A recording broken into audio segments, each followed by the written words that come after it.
Y se encuentra también esta noche con nosotros Andrés Muñoz. Él es el representante de los empleados de la aerolínea TAME. Con él vamos a analizar esta noche la situación de la aerolínea, de la empresa pública TAME, que ha sido ya liquidada por decreto ejecutivo, en donde hay casi 950 personas empleados. Queremos conocer con Andrés Muñoz cuál es la situación actual de TAME y cómo lo ven ustedes, Andrés, como desde la posición de empleados y trabajadores de esta empresa. Buenas noches. Buenas noches, Fermín. Buenas noches, Juan Carlos. Muchas gracias por el espacio. Pues bueno, la situación de los empleados, primero sorpresa, indignación, porque por la forma como hemos sido notificados de esta resolución apresurada a nuestro punto de vista de parte del gobierno, en vista que nosotros, al igual que ustedes, nos enteramos a través de una cadena nacional del presidente. Nunca tuvimos una comunicación directa del gerente general. Es más, el gerente general renunció el mismo día que se enteró de la noticia. Me imagino que él ya lo sabía, pero el día que ya se hizo público la noticia, él renunció. Y pues bueno, estamos los empleados unidos más que nunca, trabajando por varios objetivos, pidiendo que se nos garanticen nuestros derechos, trabajando de alguna manera en algún proyecto para presentar al gobierno con la finalidad de que puedan rever esta decisión de un día para otro. Coméntenos. Andrés, Andrés, tú eres piloto, ¿cierto? Así es, Juan Carlos, soy piloto. Bueno, TAME ya venía con problemas. TAME venía con una serie de dificultades. No sé si las puedes describir un poco. Y se habla de pérdidas por $400 millones. Nadie responde por esas pérdidas. Pero, ¿qué había pasado con TAME en estos últimos tiempos? Incluso dentro del coronavirus, dentro de la epidemia, no sé si TAME voló o fue restringido en sus vuelos para traer, por ejemplo, compatriotas. Vimos que había una compañía que es Aeroregional la que estaba haciendo esto. ¿Qué estaba haciendo TAME en todo esto? Bueno, me gustaría contestarte con dos palabras: política y corrupción. Siempre ha sido el mal de TAME. Este es el mal que le aqueja a TAME desde hace muchos años. Esta es la razón por la cual estamos acá. Y claro, ahora los trabajadores somos los únicos castigados en toda esta improvisación, en todo este desfile de gente que no tenía idea alguna del tema aeronáutico. Muy poca gente se la puede exceptuar de quienes estuvieron al frente de TAME. Sí, en el tema del COVID, TAME vive un pre-COVID y un COVID, porque en realidad todavía no lo hemos superado, pero le metieron en el mismo frasco. Entonces, ¿qué pasó con TAME? Evidentemente, TAME siempre ha tenido un protagonismo en los momentos de crisis del país, porque evidentemente TAME es una aerolínea con fines sociales. Esa fue la razón de su nacimiento, de su creación. Y nosotros como empleados, con mucha admiración, vimos que en este tema del COVID nunca fuimos considerados. TAME nunca materializó ni siquiera un punto de contacto en el COE nacional, como sí pasó cuando sufrimos del terremoto en Manabí. Y evidentemente veíamos que el resto de compañías volaban. Entonces, claro, ahí les puedo responder una pregunta que la gente siempre nos hace: ¿por qué no lo dijeron antes? Lo dijimos y de alguna manera lo dijimos con temor, porque nosotros somos personas que dependemos de nuestro salario para el sustento de nuestras familias. Nosotros, inicialmente, como la Asociación de Pilotos de TAME, tuvimos la valentía hasta cierto punto de acercarnos a la asamblea para que la asamblea pueda fiscalizar en esta situación, porque si yo entiendo que tengo una empresa ávida de obtener recursos económicos, la solución probablemente sea generarlos, ¿no es cierto?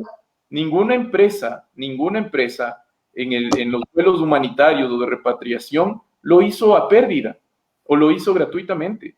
Todas las empresas siempre buscan ganancias, pero también no volaba. Nos acercamos a la asamblea, hicimos una primera comparecencia, en la segunda comparecencia se le invitó al ministro de Transportes, al gerente general de TAME, y claro, a partir de ese momento TAME comenzó a reactivar estos vuelos humanitarios, pero al poco tiempo ya nos dieron esta sorpresa de que TAME entraba en el proceso de liquidación. Pero Andrés, no solamente TAME está en problemas, toda la industria aeronáutica mundial está en la situación más compleja de su historia. La TAM y Avianca se han acogido a la ley de quiebras y TAME ya arrastraba un problema económico significativo. Nosotros en febrero habíamos hablado con el exgerente, el señor Miguel Reyes. Él nos contaba que ya solo tenían 3 aviones de su propiedad, estos aviones pequeños ATR-42, que tenían 2 jets arrendados y que además habían dado de baja a los Embraer y trataban de venderlos por una porción mínima de su valor, es decir, como 7 millones por los 2, nos dijo primero, y después nos dijo no por los 2, sino por cada uno, es decir, no sé cómo es que un avión puede valer casi nada en términos de depreciación. Entonces, ¿cómo se podría evitar el colapso de TAME en este escenario tan complicado? Pues bueno, Fermín, tú has dicho una verdad súper importante. La industria aeronáutica ha sido de las más afectadas en este tiempo de COVID, y por eso vemos que 2 de las empresas que están operando acá en el país se han acogido al capítulo 11 de Estados Unidos, que básicamente es la bancarrota, evidentemente para poder mejorar su tema financiero. Y esto debería llamarnos a la reflexión. O sea, todos los países del mundo han tratado de sostener a las aerolíneas de Estado, aerolíneas nacionales, para que luego de este escenario del COVID se garantice la conectividad interna del país. Sin embargo, acá hicimos lo contrario, como siempre. Cerramos la única aerolínea con fines sociales, la aerolínea que siempre garantizó la conectividad a los ecuatorianos por 57 años, y apostamos por un capital que no defiende los intereses nacionales. ¿A qué quiero llegar con esto? Si evidenciamos que 2 de las 3 empresas que tenemos acá tienen complicaciones económicas, deberíamos habernos sentado un poquito más a analizar el tema de que probablemente mañana, cuando esta situación, que ojalá no lo suceda, pero si esta situación se complica, de hecho ellos van a garantizar su patrimonio, pero no aquí en el Ecuador, porque ellos no tienen responsabilidad acá en este país. Van a brindar respuestas y van a asegurar el servicio a los países de origen de ellos, es decir, Chile, Colombia, Panamá, México. ¿Y aquí en el Ecuador qué va a pasar? Esa es la pregunta y esa es la reflexión que nosotros debemos tener. Si sabemos que la situación es muy complicada, probablemente no era el momento de desaparecer una empresa que sí les garantizó la conectividad al Ecuador durante 57 años. Andrés, una cosa, ¿se puede eliminar TAME por un decreto?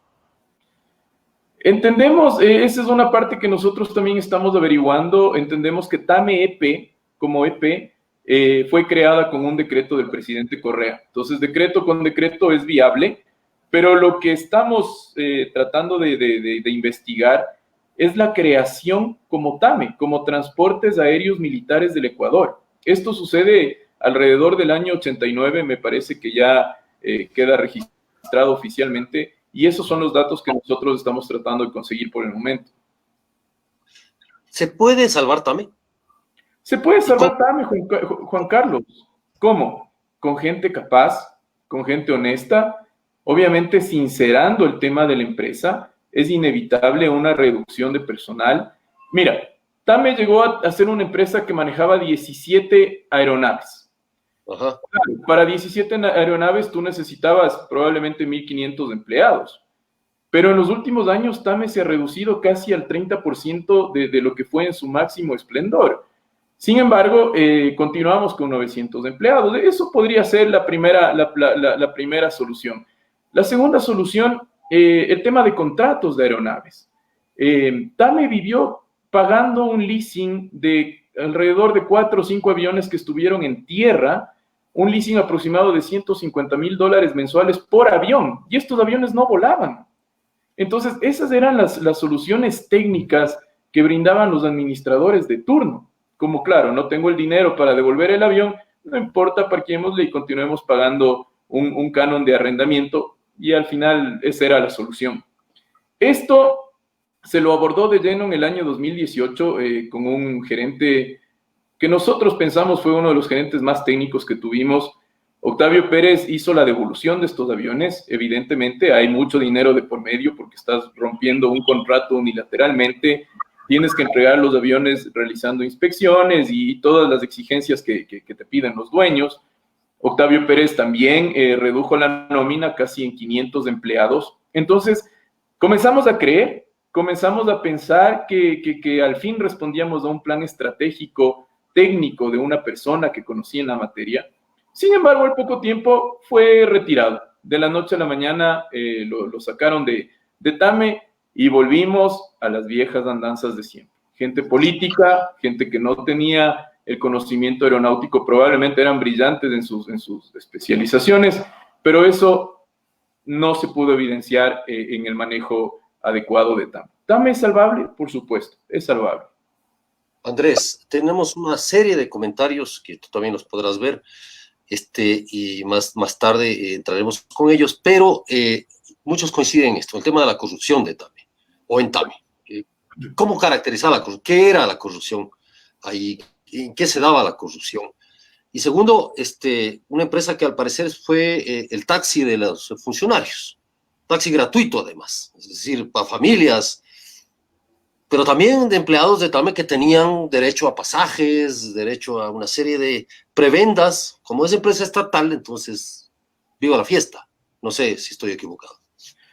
A ver, Juan Carlos, el tema de los pasajes es un tema que se vive en todas las aerolíneas del mundo. Esto es un requerimiento que te hace a ti IATA, que es un organismo no que controla, sino que podría certificar a todas las empresas en el mundo. Entonces, esto no es nada de asombrarse. De hecho, todas las aerolíneas tienen que cumplir porque es una parte de los beneficios no negociados en TAME, sino son de los beneficios que tenemos como tripulaciones, como empleados de una aerolínea.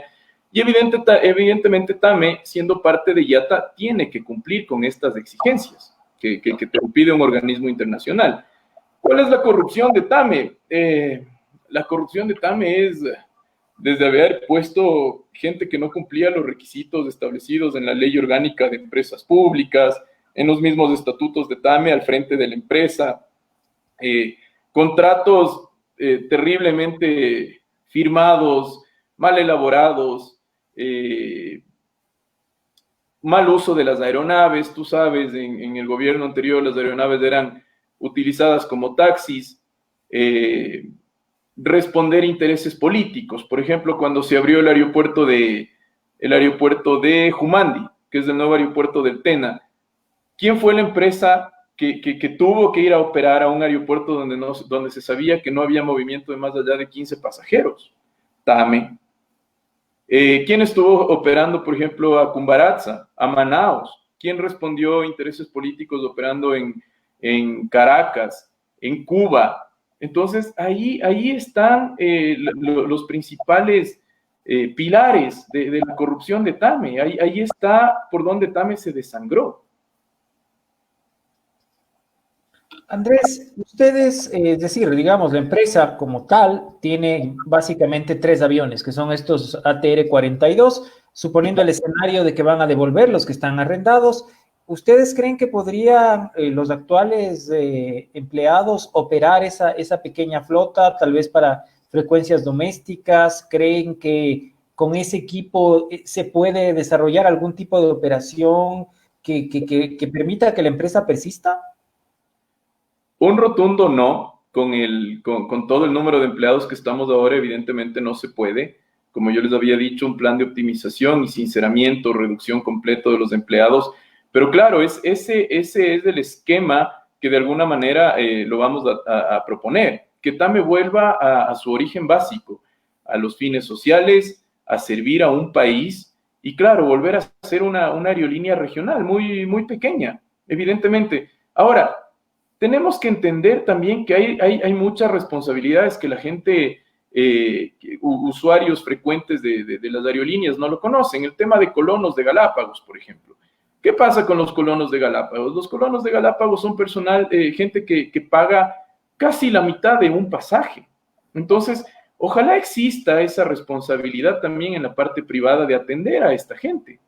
Evidentemente, esta gente donde más viajaba era en la aerolínea TAME.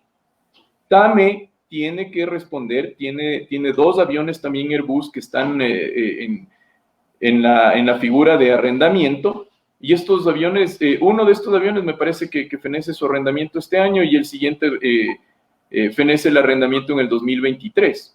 Entonces ahí también hay una opción, se debe responder también a los ecuatorianos, y sobre todo las decisiones que está tomando el gobierno deben garantizar a los ecuatorianos no solo el tema de la conectividad o una conectividad limitada, sino todas estas cosas que probablemente ustedes o muchos de los ecuatorianos no sabían, pero era una realidad. Y TAME es quien lo cumplía, quien ejecutaba a cabalidad.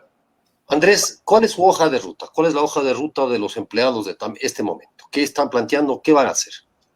A ver, inicialmente, Juan Carlos, nosotros hemos iniciado un proceso para elaborar un proyecto al gobierno, evidentemente con una probabilidad baja de que sobrepase los intereses políticos, pero queremos establecer una propuesta para que el gobierno conozca que TAME puede ser una empresa completamente rentable y viable. Y sobre todo nuestras exigencias como empleados básicamente son 3. El apego a la ley en todas las fases de los derechos laborales de todo el personal para que no sean vulnerados. La segunda, que estaremos muy vigilantes, es no poner en riesgo a la ciudadanía en materia de conectividad, tomando decisiones sin una base técnica, legal y financieramente rentable. TAME es el vivo ejemplo de esto, de malas decisiones, y esto evidencia que el Estado es el peor administrador de las empresas. Y tercero, nosotros vamos a vigilar la transparencia en todas las decisiones sobre la atención que se dé a los colonos que viven y residen en las Galápagos. Una de las opciones que se ha planteado es que algunas de las rutas de ustedes, de TAME, pasen, por ejemplo, a Aeroregional, una aerolínea que tiene 2 aviones antiguos y que pertenece a un capital mexicano que ha sido cuestionado por su seguridad. Nosotros también habíamos tratado ese tema en su momento. ¿Qué opinan ustedes de esto de que una o varias de las rutas de TAME puedan ir a Aeroregional o a otras de las aerolíneas que operan en el país, como han señalado el ministro de Transporte? Pues bueno, estimado Fermín, nosotros tenemos muchas opiniones. Me voy a restringir nada más al tema técnico, y será la Dirección de Aviación Civil la responsable de cumplir y hacer cumplir todas las normativas vigentes, garantizando la seguridad de vuelo de todos los pasajeros dentro del Ecuador. Sí, está muy claro. Para terminar, quizá, salvo si Fermín tiene otra inquietud, ¿quién se beneficia con la salida de TAME? No sabría decirte, Juan Carlos, creo que somos demasiado inocentes como para pensar en algo, en un plan muy bien estructurado por debajo, pero evidentemente se beneficiará el lado privado. Ojalá se beneficie la gente, ojalá se beneficien los pasajeros, ojalá de corazón se beneficie el Ecuador entero. Esa sería la idea, pero yo invito a la reflexión, No estamos perdiendo una aerolínea. Ecuador no solamente está perdiendo a TAME, Ecuador está perdiendo una parte de su historia y dejando de lado un gran pilar de progreso que desde hace 57 años comenzó a trabajar por los intereses del país. Gracias, Andrés. Una inquietud final, Andrés. ¿Ustedes tienen una idea de cuánto dinero se necesita para que TAME pueda ser rehabilitada, aunque sea en un formato más pequeño, aunque sea solo con los aviones propios, etcétera? ¿Cuánto dinero necesitarían? Tomando en cuenta que en este momento el Estado dice que no tiene dinero para nada ni para nadie. ¿Ustedes cuánto creen que se necesitaría en esa propuesta que están preparando? Fermín, probablemente mucho menos de lo que el Estado, de hecho, ya ha asumido como perdido. Hoy día veía yo una entrevista del ministro de Transporte en la que él básicamente acepta que toda la deuda que se tiene con Petroecuador es solamente cambiar de un bolsillo hacia el otro. Entonces, el Estado está aceptando haber perdido ese dinero, pero evidentemente va a tener que gastar mucho más dinero en el proceso de liquidación de TAME. No solo en la cuestión de empleados, les contaba, tenemos 2 aviones en arrendamiento, entregar aviones anticipadamente, penalidades de contrato, chequeos que se tienen que hacer para entregar estos aviones. El tema de cumplir con los proveedores de servicios aeronáuticos probablemente va a ser mucho mayor a lo que el gobierno podría invertir para tratar de sacar a TAME adelante. Eso sí, la primera condición debería ser que la política se quede de lado y que TAME sea manejado por gente capaz y honesta. Bueno, tenemos algún problema con la conexión con César Montúfar. Creo que podemos, Juan Carlos, ver algunos comentarios hasta que regrese César, ¿no? Parece que tiene algún problema con su internet. Esta ha sido una entrevista que ha motivado muchísimos comentarios. Veamos algunos de ellos, y ya que está con nosotros Andrés Muñoz, reiteramos, Andrés Muñoz es piloto de TAME y es representante de los trabajadores de esta compañía estatal. Tenemos un comentario de Juan Francisco Troncoso, era crónica de una muerte anunciada, dice, sobre la situación de TAME. Andrés Espinosa nos escribe con este hashtag, TAME sí puede volar. Entiendo que ustedes están promocionando este hashtag, Andrés. Sí, nosotros lo estamos llevando adelante, Fermín. Justicia para TAME y TAME sí puede volar. También pregunta Juan Francisco Troncoso, pero eso era de que denuncien si ya sabían en 2014 por qué no denunciaron, es lo que parece que quiere decir. Pues bueno, Fermín, eso habría que preguntarles a las autoridades de control. Procesos de glosa están muy avanzados en Contraloría. Avanzaron hasta cierto punto y se detuvieron. Entonces, evidentemente, nosotros como trabajadores lo que hacíamos es nuestro trabajo. Y cuando hemos tenido que sacar las cosas a la luz, lo hemos hecho, lo hicimos en esta última ocasión con Asamblea, pero ya no tenemos a dónde más recurrir, Fermín y Juan Carlos. ¿A dónde más tenemos que ir a poner una queja? Nos vamos al Vaticano, para eso están acá las autoridades de control, pero si no evoluciona, ¿qué podemos hacer nosotros?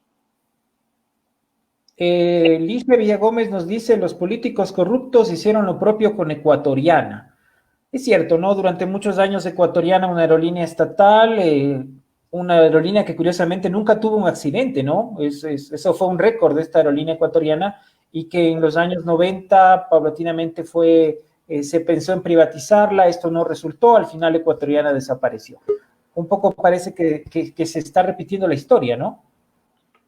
Por supuesto, la historia se está repitiendo, evidentemente. Tenemos otro comentario de Marcelo Alemán. TAME es el vivo ejemplo de que el Estado es el peor administrador. Ahora el gobierno escupe al cielo cuando ha sido parte de esta crónica. El correísmo saqueó la compañía. ¿Ustedes creen que el correísmo saqueó la compañía o la compañía ya estaba mal antes de Correa? No. TAME tenía un récord, si no brillante, un récord por lo menos muy honesto y transparente cuando estaba en manos de la Fuerza Aérea.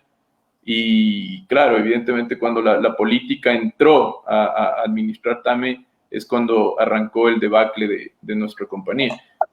Ahí hay que recordar que en el inicio que entiendo el gobierno de Correa, ¿cuándo fue que le quitó Correa el TAME a la FAE y le hizo empresa pública? Puedo equivocarme, Juan Carlos, pero me parece que es en el año 2011. Ya. Con un decreto, Correa le lleva a TAME a ser TAME EP y deja de ser Transportes Aéreos Militares del Ecuador. Correcto. Entonces ahí empezó la debacle. Correcto. Bueno, Andrés, te pedimos que no te desconectes porque vamos a seguir leyendo tus comentarios y queremos dar la bienvenida esta noche también a César Montúfar, que ya logró retomar su conexión. Hola, César. Muy buenas noches. Sí, tengo problemas a veces con el internet y suele suceder lo que en este momento pasó, pero ya me he recuperado de esta caída virtual y ya estoy nuevamente al aire.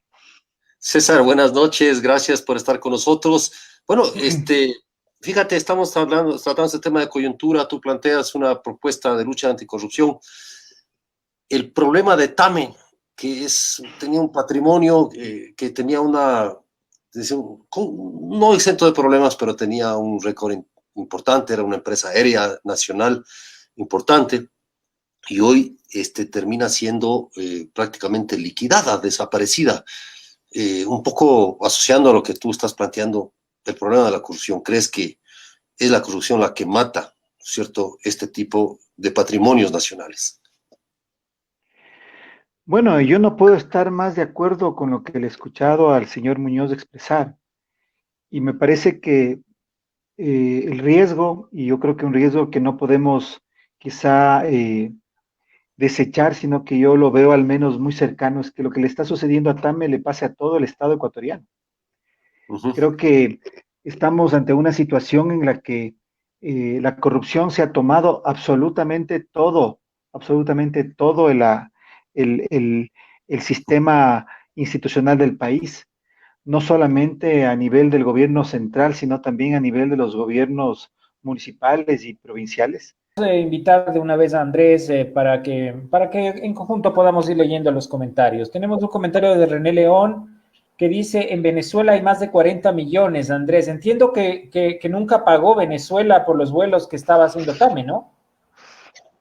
Fermín, yo entiendo que hubo algún convenio medio oscuro por ahí porque la deuda era en dólares y sin embargo la deuda se pagó en bolívares. Y claro, la denominación de bolívares nuevamente al cambiarlos a dólares era insignificante. Es decir, si la deuda era de 50 millones, lo que realmente entró a las arcas de Tame fue 5, 6. O sea que realmente hicieron ahí alguna cuestión cambiaria y pagaron mucho menos. ¿Sabes qué? Lo que a mí me llama mucho la atención es esto. El gobierno reconoce pérdidas por 400 millones de dólares. Y ya. Con la solución, eliminar también. Votar a 900 personas y ya. Y los 400 millones que se perdieron, ¿quién responde? Por supuesto. Y Juan Carlos, ya hay que considerar el tema Venezuela. Por ejemplo, solo en Venezuela tienes 40 millones de dólares. ¿Cuánto le debe el mismo gobierno a Tame por el uso de los aviones, por el uso de los servicios? Esas son cruces de cuentas que se lo hicieron en papeles, pero eso siguió aumentando el patrimonio negativo de Tame. Y luego también tienes el tema de las glosas. Por favor, Juan Carlos, en las glosas tienes gente que tiene 15 y 10 millones de glosas. En un minuto te he hablado de 100 millones de dólares que puede recuperar el gobierno. Claro, puede ser. Andrés, este tema de que el Estado, de que el gobierno no tenía un avión grande para sus desplazamientos y se utilizaban los de Tame, porque esto ha sido así desde la primera cobertura que yo hice de la presidencia del presidente interino Alarcón. Como no había un avión presidencial, ponían un avión de Tame y ahí subían la comitiva. Y después Correa lo que hizo es comprar 2 aviones tan pequeños que entraban él, su guardaespaldas y sus asesores, y también necesitaban de aviones de Tame para llevar la comitiva, porque es que si no, ¿dónde iba? De repente no hubiera sido mejor que la presidencia o el gobierno tenga un avión grande como tiene Colombia, como tiene Perú, como tiene Chile. Exactamente, tú te has respondido, Fermín. La única diferencia es que cuando Tame estaba manejado por la Fuerza Aérea, el avión presidencial también servía para la línea aérea. Cuando no estaba en funciones presidenciales, ese avión servía para la línea aérea. En el tiempo de Correa se compró un presidencial y evidentemente también se utilizaban los aviones de Tame. Aquí tenemos un comentario que dice que en Tame hay más de 20 gerencias. ¿Es esto así? Porque cuando hablamos con el señor Miguel Reyes, él nos dijo que él estimaba más o menos el personal necesario en 110 personas por avión, cuando mucho. Y parece que hay muchas más personas que 110 por avión, ¿no? Por supuesto, Fermín, pero ¿qué acciones tomó el último gerente? Cuéntenme ustedes, estuvo desde octubre hasta marzo, no hablemos del COVID, desde octubre hasta marzo, ¿y qué acciones tomó para tratar de sacar la Tame adelante? Y se equivocan en ese comentario, no son 20 gerencias, son 23 gerencias. Cuando Tame funcionaba con 7. 23, muchos jefes y pocos indios, como dice como dice Una felicitación para César de Marcelo Alemán. Felicitaciones, César Montúfar. Hay luz al final del túnel, dice. Bueno, creo que Muchas eso han gracias. sido algunos de los comentarios, Juan Carlos. No sé si Bueno, tenemos son algún... decenas de comentarios, gracias por su aporte y no queremos quitarles, digamos, alargar más el tiempo. A lo que se refería César respecto a esto de El Gran Hermano, se van a cumplir 10 años del lanzamiento del libro El Gran Hermano, que fue en agosto del 2010. A estas horas estábamos haciendo las correcciones y con Cristian en el momento más duro del gobierno de Rafael Correa. Y, y lo lanzamos con las consecuencias que tuvimos, pero lo lanzamos. Y lo otro que te quería mencionar, César, es el tema de la movilización social en contra de la corrupción. Yo recuerdo cuando estaba de editor jefe de Expreso en Quito, tus movilizaciones en el tema de la Pichicorte. Te acordarás, cuando andabas con una bandera del Ecuador parado en la Corte Nacional de Justicia. El Y pelo eso, largo. de pelo largo, y eso generó una enorme movilización social en el gobierno de Lucio Gutiérrez, que derivó después en la rebelión de los forajidos. Pero en ese momento eran 4, 5 personas, me acuerdo. Vos con una bandera y 3 más. Y eso fue generando, recuperando la indignación. ¿No será de volver a movilizarnos, César?